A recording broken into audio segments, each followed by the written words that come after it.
আমার গোরা পোনা ভো ও হে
সাধন ভজন হল না রে আরে কিবা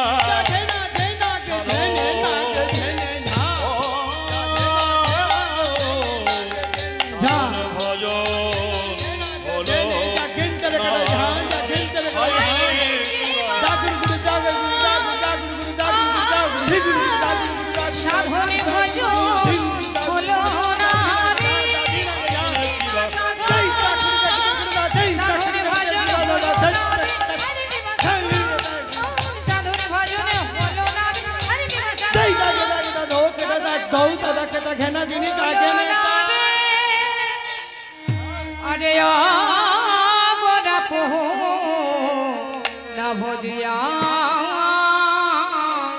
मोइनो জানি তাই জয় রাধেশ্যাম মায়েরা সবাই একবার হেমদণ্ড বাহু তুলুন প্রত্যেকে সবাই বাবারা সবাই হ্যাঁ আজকে কি দিন বলুন তো কি তিথি আজকে কি সবাই করেছেন তো হ্যাঁ বেশ একাদশী না পাপ মোচন একাদশী আজ যত সব আমরা পাপ করেছি এই একাদশী ব্রত করলে সব পাপ মোচন হয়ে যাবে পাপ মোচন একাদশী আজকে তাই সবাই একবার বলুন হরে কৃষ্ণ বলছেন শোনা যাচ্ছে না। হরে কৃষ্ণ হরে কৃষ্ণ হরে কৃষ্ণ হরে কৃষ্ণ কৃষ্ণ কৃষ্ণ কৃষ্ণ কৃষ্ণ হরে হরে হরে হরে হরে রাম হরে রাম হরে রাম হরে রাম রাম রাম রাম রাম হরে হরে। হরে নিতাই গৌর প্রেমানন্দ একবার হরি বল। হরি বল। वंशाकल्पतरोर्भश्च कृपा सिन्धु भयेव च पतितानां पावनेभ्यो सकल वैष्णवेभ्यो नमो नमः। सब श्रोता वैष्णवे करी नमस्कार করি নমস্কার सबे पद धूलि देह मस्तके आमार মস্তকে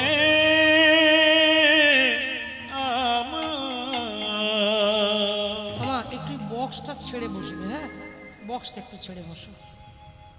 হরি বল। জয় রাধে। সমবেত দূরাগত নিকটস্থ যে সকল সাধুগুরু বৈষ্ণবী কীর্তন হরি সভায় উপনীত হয়েছেন, আমার গৌর হরির কৃপাধন্য কৃপাধন্যা পরম বৈষ্ণব মণ্ডলীগণ, আজকে আপনাদের সকলার শ্রী রাতুলডাঙ্গা চরণে রইল এই কীর্তন জগতের অতি কনিষ্ঠা কীর্তনিয়া, কৃষ্ণ প্রেমহীনা, কৃষ্ণ ভক্তিহীনা, কৃষ্ণ মাধুর্যহীনা কীর্তনিয়া সুভদ্রা দাস মণ্ডল ও আমার ক্ষুদ্র সম্প্রদায়ের তরফ থেকে আপনাদের সকলার শ্রী রাতুলডাঙ্গা চরণে রইল আমার ভুলণ্ঠিত দণ্ডবত প্রণাম। প্রণাম জানাই আমার পিতামাতার চরণে, প্রণাম জানাই আমার গুরুবর্গের চরণে, শিক্ষাগুরু দীক্ষাগুরুর চরণে, আমার বর্তমান গুরুদেব অষ্টতর শত শ্রীমৎ ভক্তি সুন্দর গোস্বামী মহারাজের চরণে প্রণাম জানাই।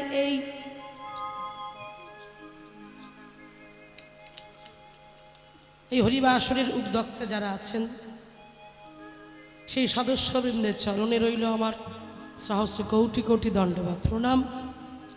যাদের অক্লান্ত প্রচেষ্টায়, ঐকান্তিক প্রচেষ্টায় আজকের এত অপূর্ব সুন্দর একটি তিল তিল করে গড়ে উঠেছে এই তিলোত্তমা, এত পরিশ্রমের ফল, এত কিছু করে আজকের এমন সুন্দর করে একটি হরিসভার আয়োজন করেছে। আজকে আপনারা ধন্য হয়েছেন, গ্রামবাসীবৃন্দ ধন্য, গ্রামের মানুষ ধন্য, গ্রাম ধন্য, কারণ এখানে ভগবানের গুণকীর্তন প্রতি বছরের ন্যায় এবছরও সুন্দর করে ভগবানের গুণকীর্তনের আয়োজন করা হয়েছে। তো মায়েরা খুব ভালো লাগছে, আপনারা প্রত্যেকে ছুটে এসেছেন কীর্তন অনুরাগী ভক্তবৃন্দ হয়ে, হ্যাঁ অনুরাগী ভক্ত হয়ে ছুটে এসেছেন। যেমন চাতক পাখি আকাশের দিকে তাকিয়ে থাকে, তার পাশে কিন্তু জল আছে মা, তবু কিন্তু সে জলে সে মুখ দেয় না, সে তাকিয়ে থাকে আকাশের দিকে। কখন আকাশ থেকে এক পচলা বৃষ্টি তার মুখে পড়বে, সে আকাশের জল পান করে তার তৃষিত হৃদয়টাকে শীতল করবে। আজকে আপনারাও হলেন সেই কে চাতক পাখি। শুধু চাতক পাখি বলবো না, আপনারা হলেন ভক্ত চাতক পাখি। সেই ভক্ত চাতক হয়ে আপনারা আজকে কীর্তন হরিবাসরে অনুরাগী ভক্তবৃন্দ হয়ে ছুটে এসেছেন। মায়েরা খুব ভালো লাগছে। আজকে আপনারা জানেন আজকের একাদশীর নাম হলো পাপমোচন একাদশী। সেই একাদশীর দিনে শুভ তিথিতে, শুভক্ষণে, শুভ লগ্নে বসে কীর্তন চলছেন। আমি একটু দেখতে চাই কারা কারা একাদশী করেছেন, একটু হাত তুলুন। যারা একাদশী করেছেন হাত তুলবেন, তুলুন, অসুবিধা নেই। বেশ, এদিকে যদি করে থাকেন হাত তুলবেন, যারা করেননি আর একবার হাত তুলুন। সবাই করেছেন তো? বেশ ভালো। যারা করেননি হাত তুলুন তো।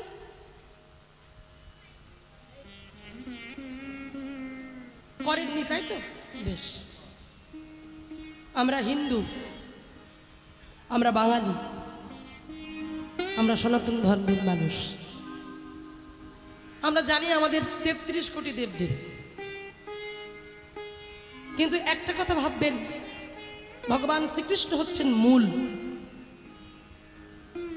গাছের গোড়ায় যেমন জল দিলে গাছের শাখা পোশাখা জল পায়, তদ্রূপ কেউ যদি আমার গোবিন্দ চরণে জল দিতে পারে তবে যে সমস্ত দেবদেবী সন্তুষ্ট হয়। মায়েরা, হরি বল। তাই যতই আপনি বিপত্তারিণীর ব্রত করুন, বড় ঠাকুরের উপোস করুন, কিচ্ছু হবে না। সেই কলিযুগে একটাই ব্রত, কোনো ব্রত করার দরকার নেই, কোনো ব্রত করতে হবে না, শুধুমাত্র একাদশীটা করুন, একাদশী ব্রতটা পালন করুন। জানবেন এই একাদশী ব্রতের দিন যারা যারা একাদশী ব্রত করে কোনো পাপ তাদের ঘরে প্রবেশ করতে পারে না। কোনো অসুর নামক, কোনো পাপ নামক, কোনো দুষ্টু দানব সেই বাড়িতে প্রবেশ করতে পারে না। কারণ আমার ভগবান এত করুণাময়, আমার ভগবান এত কৃপাময়, তিনি তার সুদর্শন চক্রকে পাঠিয়ে দেয় ওই সকল ভক্তের ঘরে ঘরে। কারণ ভগবান যখন জীব সৃষ্টি করেছিলেন, জীব সৃষ্টি করার পর ওনার শরীর থেকে একটা ক্রোধ হয়, সেই ক্রোধের বশে ওনার শরীর থেকে একটা পাপ নামক একটা দৈত্যের সৃষ্টি হয়, পাপ নামক একটা মানুষের সৃষ্টি হয়। তার শরীরে পাপে পাপে পরিপূর্ণ, পাপে পাপে ভরা, মানে মাথার চুল থেকে পায়ের নখ পর্যন্ত তার শরীরে পাপে পাপে পাপে পাপে, সে পাপের মূর্তি, চোখ দুটো রক্তের মতো লাল, শরীরটা কালো।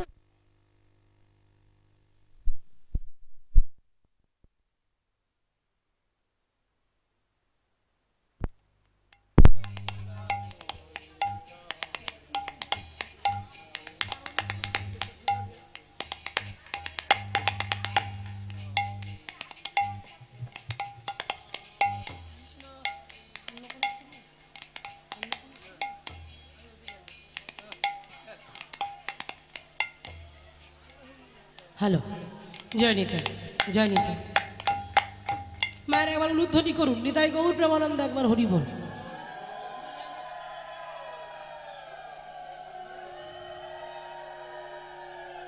বাহ, বেশ। তাহলে একটু শুনে নিন কেন আমরা একাদশী করব। সেই পাপের মূর্তি, ভগবান একটা মানুষ সৃষ্টি করলো, সেটা পাপের মূর্তি, মানে পাপে পাপে পরিপূর্ণ তার সর্বশরীরটা। এবার ভগবান সৃষ্টি করে ভগবান যখন পৃথিবীতে আনলেন, আনার পরে সবাইকে একটা একটা কাজে নিযুক্ত করলেন, একটা কর্মের মধ্যে নিযুক্ত করলেন। তখন সেই পাপ মূর্তি মানুষটি বললেন, হে প্রভু, আমিও তো তোমার থেকে সৃষ্টি, তুমি তো আমাকে এনেছ, তাহলে আমার এই দেহটা আমি কোন কাজে লাগবো? তুমি আমাকে এমন একটা কাজের মধ্যে দাও, আমি অন্তত এই পাপ জীবনে কিছু অন্তত কাজে যেন লাগতে পারি। মায়না বন্ধু শোনো, সেদিন ভগবান কৃষ্ণ ভগবান ওই দুষ্টু পাপ নামক বস্তুকে বলেছিলেন, পাপের মূর্তিকে বলেছিলেন যে শোনো, আমি একাদশী হিসাবে, আমি একাদশীর আবির্ভাব হব। ওই যে একাদশীর ব্রত যারা করবে তারা পূর্ণ সঞ্চয় করবে, আর একাদশী ব্রতের দিন যারা একাদশী না করবে, ওই দিন যারা শস্য, অন্ন, শাক বা 5 রকম যে শস্য আছে, এই যে অন্নের মধ্যে, সেই দিনে তুমি যারা ওই দিন অন্ন পাবে, হ্যাঁ অন্ন পাবে, সেই দিন তুমি ওই একাদশীর দিন যারা অন্ন পাবে, সেই দিন ওই অন্নের মধ্যে তুমি প্রবেশ করবে। আর তুমি প্রবেশ করে তোমার যত রোগ জীবাণু সব ওর মধ্যে তুমি দিয়ে দেবে। আর ওই দিনে একাদশীর দিনে যারা অন্ন পাবে তাদের শরীরের মধ্যে গিয়ে প্রতিফলন হবে, তাদের শরীরে হবে রোগ ব্যাধি, হ্যাঁ ক্রোধ আসবে, অহংকার আসবে, এমন রোগের সৃষ্টি হবে ডাক্তারখানায় গিয়ে গিয়ে পেরে উঠবে না। কিন্তু সেদিন যদি ওই একাদশীর ব্রতটা মন প্রাণ দিয়ে করতে পারে, আগের থেকে যে পাপ কাজ করেছিল সেই পাপ কাজ ধীরে ধীরে মুক্ত হয়ে যাবে, পাপ থেকে মুক্ত পাবে, ভগবানের ধ্যানে নিজেকে ডুবিয়ে দিতে পারবে। যে একাদশীর দিন, ওই একাদশীর দিন আমি স্বয়ং ভগবান তার প্রতি কৃপা দৃষ্টি নিক্ষেপ করব। তাই আজকে দেখুন সেই জন্য আসতে বললেন সব ব্রতে শ্রেষ্ঠ ব্রত হলো একাদশীর ব্রত। আর ওই একাদশীর ব্রত মায়েরা আপনারা পালন করবেন, কোনো ব্যাপার নয় তো। আপনারা যেমন ব্রত করেন আগের দিন নিরামিষ খান, আগের দিন নিরামিষ খাবেন, তার পরের দিন অনুকল্প মানে সবজি করবেন, পেঁপে আলু যা করেন, কুমড়ো সুন্দর করে সবজি বানাবেন, হ্যাঁ ফল পাবেন, এইভাবেই একাদশীর দিনটা কাটিয়ে দিন না, কোনো ব্যাপার নয়। আর আজকে যে পাপ মোচন একাদশী তার মাহাত্ম্যটা আমি একটু ছোট করে বলে দিই। কারণ শুনুন, ভগবান শ্রীকৃষ্ণচন্দ্র অর্জুনকে শোনাচ্ছিলেন এই পাপ মোচন একাদশীর মাহাত্ম্যটা। রাজা মান্ধাতা লোমহর্ষ মুনিকে জিজ্ঞাসা করেছিলেন যে এই পাপ মোচন একাদশীটা কি। একবার এক মুনিরা, কারণ মুনিরা তো সদা সর্বদাই ভগবানের নামগুলো কীর্তন করে, তপস্যার মাধ্যমে নিজেকে ডুবিয়ে রাখে। তো মেধাবী বলে একজন মুনি ছিলেন, সেই মুনি এমন তপস্যা করছিলেন জঙ্গলের মধ্যে প্রবেশ করে ভগবানের পাদপদ্ম লাভ করার জন্য তপস্যা করছিলেন, মেধাবী নামে একজন মুনি। আর সেই সময় মঞ্জু ঘোষ নামে একজন অপ্সরা, মঞ্জু ঘোষ নামে অপ্সরা ওই মেধাবী মুনিকে আকর্ষিত করবার জন্য তার আশেপাশে ঘুরতে থাকে। হ্যাঁ, তার মধ্যে মদন দেবতা প্রবেশ করে, কাম দেবতা প্রবেশ করে। আর এমনভাবে কাম দেবতা প্রবেশ করে, সেই কামে জর্জরিত হয়ে গিয়ে যখন ওই মঞ্জু ঘোষ নামে অপ্সরা ওই মুনির আশেপাশে ঘোরাঘুরি করতে থাকে, বিভিন্ন রকম প্রলোভন দেখাতে শুরু করে, তখন মুনি আর স্থির থাকতে পারল না। মুনি তখন পথভ্রষ্ট হয়ে গেলেন এবং পথভ্রষ্ট হয়ে গিয়ে সেই অপ্সরার সঙ্গে তিনি সঙ্গ করতে লাগলেন। এবং এইভাবে বেশ কিছু বছর কেটে গেল, তিনি বুঝতেই পারলেন না।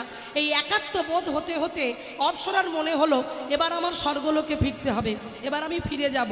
তাই ঋষিকে বললেন যে আমাকে আপনি বিদায় দিন, কিন্তু ঋষি যেতে দিতে যাচ্ছে না কিছুতেই, বলছে এবার আমাকে ছেড়ে দিন, আমি আর আপনার কাছে থাকতে চাই না। আমাইরা জানেন 55 বছর 9 মাস 7 দিন ওই মুনির কাছে ছিলেন ওই মঞ্জু ঘোষ নামে যে অপ্সরা। তারপর বলেন এখনো তো প্রাতঃকাল আসেনি, এখনো তো সকাল। এই এত কথা বলছো কেন?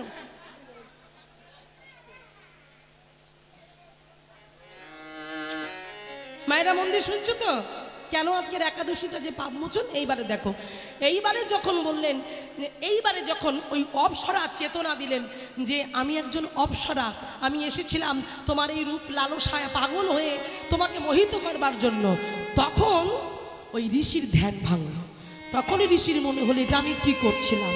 তখনই ঋষি অভিশাপ দিয়ে দিল, ওরে দুষ্টু, ওরে পাপিষ্ঠা, তোর এত বড় স্পর্ধা, তুই আমার ধ্যান ভঙ্গ করলি, তুই আমার তপস্যায় ব্যাঘাত ঘটালি, তোকে আমি পিশাচি করে দিলাম, যা তুই পিশাচি হয়ে ঘুরে বেড়াবি।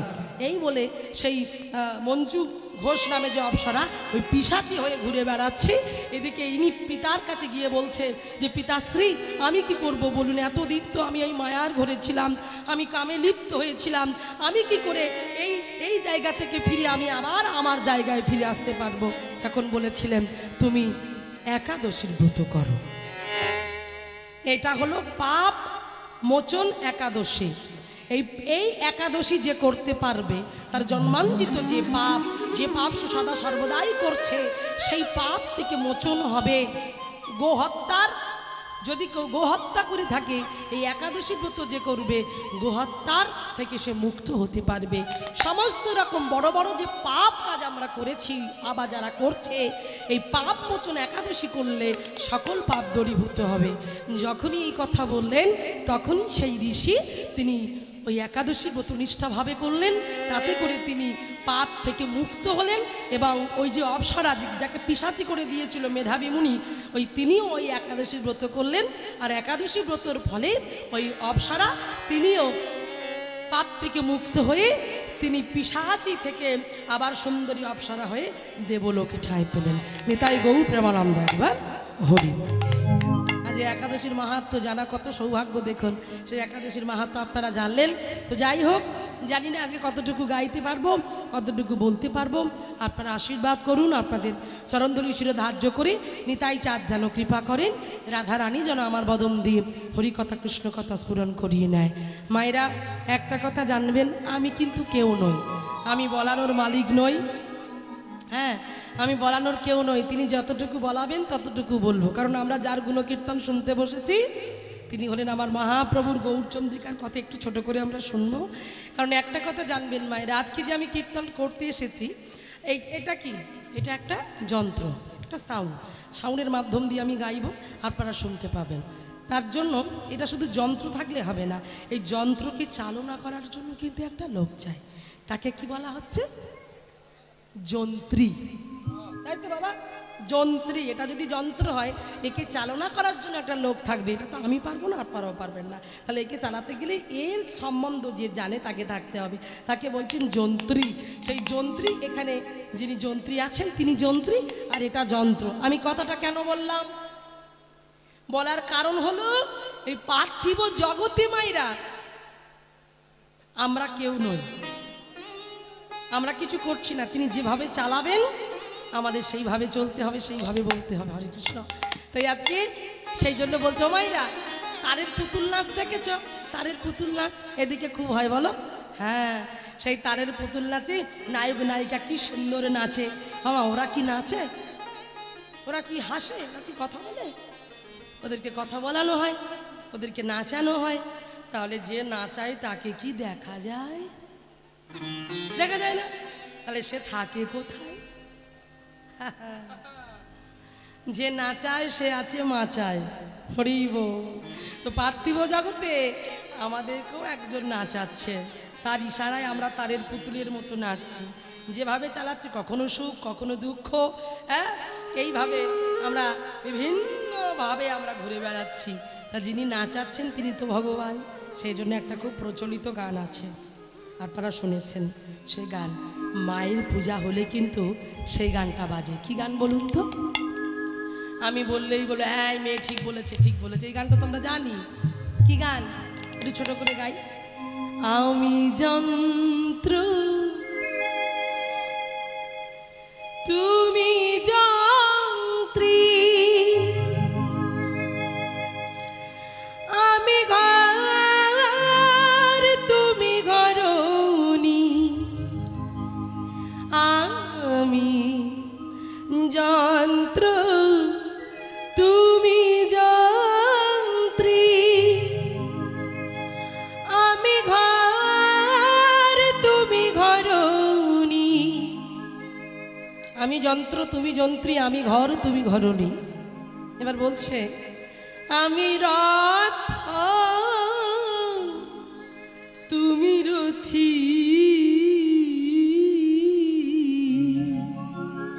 আমি রথ তুমি রথী, মানে আমি দেহ রথ, এটা আমার দেহ রথ, আর তুমি রথী হয়ে আমার ভিতরে বসে আছো। ভিতরে বসে বসে তুমি রথটা চালনা করছো।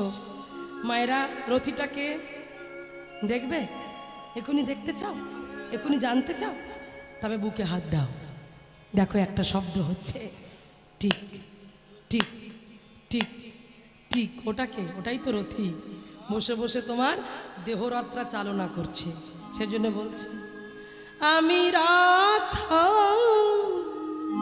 তুমি রথী, তুমি যেমন চালাও তেমনি চলি। আমি রথ তুমি রথী, তুমি যেমন চালাও তেমনি চলি। এবারে কি বলছে মায়েরা? গানের মুখরাটা কি বলছে? স্থায়ী সকলি তোমারি ইচ্ছা, ইচ্ছাময় তারা তুমি, তোমার কর্ম তুমি করো না, লোকে বলে করি আমি। সকলি তোমারি ইচ্ছা, ইচ্ছাময় তারা তুমি, তোমার কর্ম তুমি করো মা, লোকে বলে করি আমি।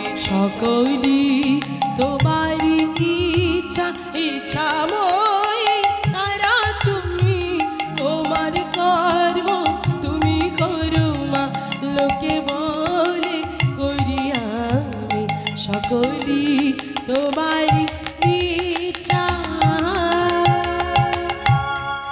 সেই জন্য বলছে সকলই তোমারই ইচ্ছা, সব তোমার ইচ্ছাই হয়, কিন্তু আমরা বলি যে সবটাই আমি করি, কিন্তু না বাবা, তিনি করায় তাই করি, তিনি বলায় তাই আমরা বলি। কারণ হ্যাঁ তো যাই, আমি জানি না কতটুকু গাইব, আশীর্বাদ করুন, তিনি যেভাবে বলাবেন সেইভাবে বলবো, সেইভাবে আমরা এগিয়ে যাব। মায়েরা সবার চরণে ধরে অনুরোধ, যে আসনটিতে বসেছেন আসনটি সম্মান করবেন, জ্ঞানে হোক অজ্ঞানে হোক, ভক্তিতে হোক অভক্তিতে হোক। আপনারা যে আসনটি পেয়েছেন মহারাজ পরীক্ষিতের আসন, বড় দামি আসন, তাই বারবার উঠে যাবেন না, বারবার বাড়ি যাই চলো বাড়ি যাই চলো এরকম করবেন না, কারণ বাড়ি সবসময় থাকবেন, এই জিনিস চলে গেলে কিন্তু আর ফিরে পাবেন না। তাই মহারাজ পরীক্ষিতের আসনটাকে সম্মান করবেন। ইচ্ছা হলো এসে বসলাম, আবার মন গেল চলে গেলাম, ওটা করবেন না, তাহলে আপনারাই অপরাধী হবেন। হ্যাঁ, কৃপা করে যে আসনটিতে আমাকে দাঁড় করিয়েছেন, এই আসনটি যার আসন তিনি হলেন আজন্ম সংসার মুক্ত ছিলেন শ্রী শুকদেব গোস্বামী প্রভুপাদ। সেই আসন আমি পেয়েছি, তাই আশীর্বাদ করুন আমি যেন মর্যাদা রাখতে পারি। আপনাদের চরণ ধরি শিরোধার্য করি, তাই চার যেন কৃপা করি, রাধারানী যেন আমার পদব্দি হরিকথা কৃষ্ণ কথা স্মরণ করিয়ে নেয়। চলুন আমরা সরাসরি চলে যাব লীলা শোনবার আগে। আমরা জানি লীলার প্রারম্ভে আগে গৌর কথা শুনতে হয়, মহাপ্রভুর কথা শুনতে হয়। কেন? গাও পুনো পুনো শ্রী গৌরাঙ্গের গুণ সরল করিয়া মন, এ ভব সংসারে হ্যাঁ বলো দয়াল নাহি দেখি একজন। গাও, তোমরা গাও, পুনো পুনো গাও, তার গুণ গাও, তার নাম গাও। এখানে বললেন পুনো, বললেন না, বললেন পুনো পুনো গাও, মানে কি সব সময় গাও তার নাম গুণ। কীর্তনের মধ্যে নিজেকে ডুবিয়ে রাখো, নিজেকে মাতিয়ে রাখো। যে যত গৌর গুণ কীর্তন গাইতে পারবে, কৃষ্ণ গুণ কীর্তন গাইতে পারবে, তার হৃদয়ের সকল জ্বালা, সকল দুঃখ, সকল ব্যথা বেদনা সব নিমেষের মধ্যে দূরীভূত হয়ে যাবে। মায়েরা জানবে সংসারে শান্তি নাই, সংসারে তুমি সুখ পাবে না, সংসারে সুখ নাই, তবু সুখ খোঁজে। ত্যাগে সুখ, ভোগে নয়, কতটুকু বুঝি। সুখ সুখ করি তবু সুখ নাহি পাই, তবু সুখ পাবো ভাবি, হ্যাঁ হ্যাঁ আমি সেই জন্যই ভুবিয়া বেড়াই। কিন্তু ভাবক বললেন কোথাও সুখ নাই গো। কৃষ্ণ নাম সুধারস সুখের আকরে, কৃষ্ণ নাম পেবে ভাগ্যবানে নর। নিতাই গৌর প্রেমানন্দ একবার হরি বল। যে ভাগ্যবান হবে সে হরিবাসরে এসে কীর্তন শুনবে, হরি বল। তাই চলুন আমরা গাই পুনঃ পুনঃ শ্রী গৌরাঙ্গের গুণ সরল করিয়া মন, এ ভব সংসারে এমন দয়াল নাহি দেখি একজন। চলুন গাই। আজকে যে পত্রী গাইব আমাদের নরোত্তম দাস ঠাকুরের পথ, চলুন ছোট করে পত্রী শুনে, বেশি গাইব না, একটু ছোট করে সরাসরির মধ্যে চলে যাব। তো আজকে জগৎকে শিক্ষা দিলেন নরোত্তম দাস ঠাকুর, সেই শিক্ষাটাকে আমরা নিতে পারবো কি না পারবো সেটাই আজকের আমাদের জানার বিষয়। চলুন আমরা শুনে নিই। আমি একটা রাগের উপরে পত্রী গাইবার চেষ্টা করব। রাগটি হলো পিলু রাগ, সেই পিলু রাগে আমি পত্রী গাইছি। হরি বল। মায়েরা একটু উলুধ্বনি করবেন। নিতাই গৌর প্রেমানন্দ একবার হরি বল।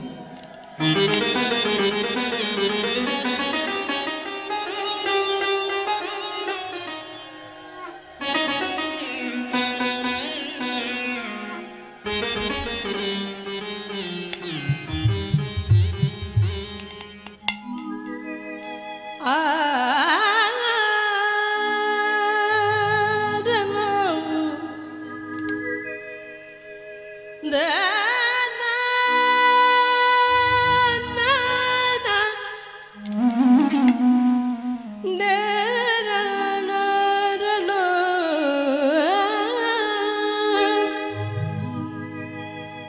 দে না না দে রা রা রা রা না।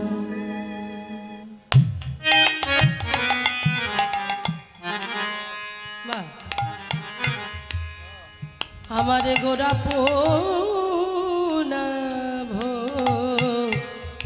জিয়া মইন গোরা পোনা ভো জিয়া মইন প্রেম রং তন ধান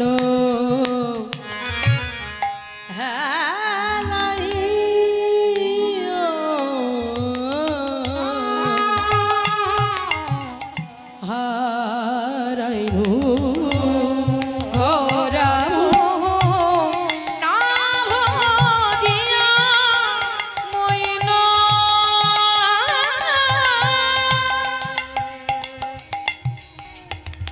না ভজিয়া মইন।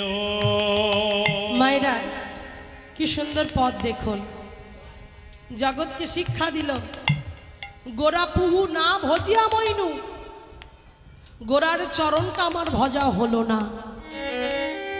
হ্যাঁ গো, প্রেম রত্ন ধন হেলাইয়া হারাইনু, সেই প্রেমের রত্ন ধনকে আজ আমি হেলায় হেলায় হারিয়ে ফেললাম, আমার গোরার চরণটা ভজা হলো না।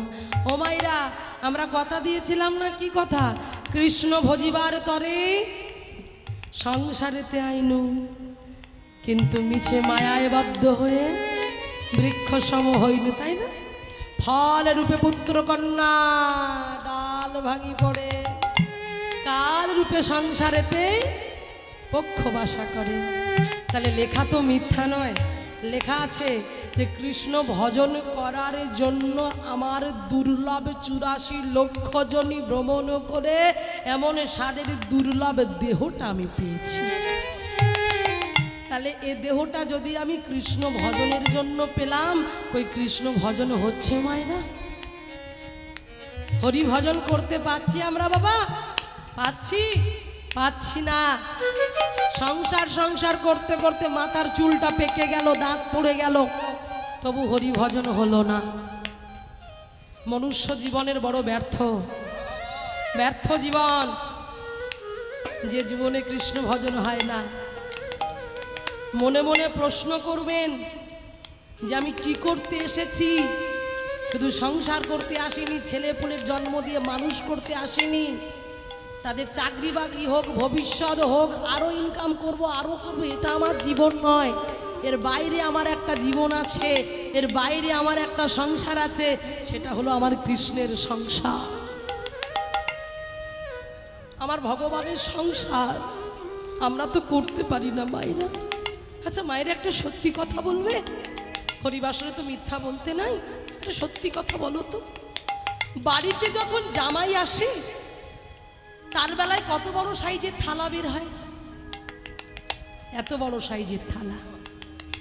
সেই থালায় কত রকম আইটেম, কত রকমের ভাজাভুজি করে নৈবেদ্য। জামাই এসেছি, জামাই আদর করছি, জামাই যত্ন করি, কত খাবার দিচ্ছি। এবার ভেবে বলো তো, যার কৃপায় আমি জামাই পেলাম, যার কৃপায় আমি মেয়ে পেলাম, আত্মীয় পরিজন বন্ধু বান্ধব, টাকা পয়সা, বাড়ি গাড়ি জমি জায়গা, যার কৃপায় পেলাম, ও মাইরা, তার সাইজের থালাটা দেখেছো? তাকে যে থালায় সেবা দেওয়া হয়, তার থালাটা সাইজের দেখেছো? এতটুকু করে না, সেই থালাতে করে আমি কি দিচ্ছি? ওই যে দোকানে কি জানো সাদা সাদা মতো মায়েরা, কি? হ্যাঁ, নকুল দানা। ভেবে দেখুন, সেই সাদা সাদা মতো দেখতে নকুল দানা, সেই নকুল দানা দুটো ঠেকিয়ে দিলাম। আর যে গ্লাসে করে জল দিই, সেই গ্লাসের সাইজ তো আরও মারাত্মক, বুড়ো আঙুল পর্যন্ত ঢোকে না। জল পিপাসা পড়লেও আমার ভগবান চেয়ে খেতে পারবে না, ওই ফিক্সড করে দিয়েছে, ওই গ্লাসেই খেতে হবে। তাহলে ভেবে দেখো কত ভক্তি আমাদের, কত প্রেম আমাদের।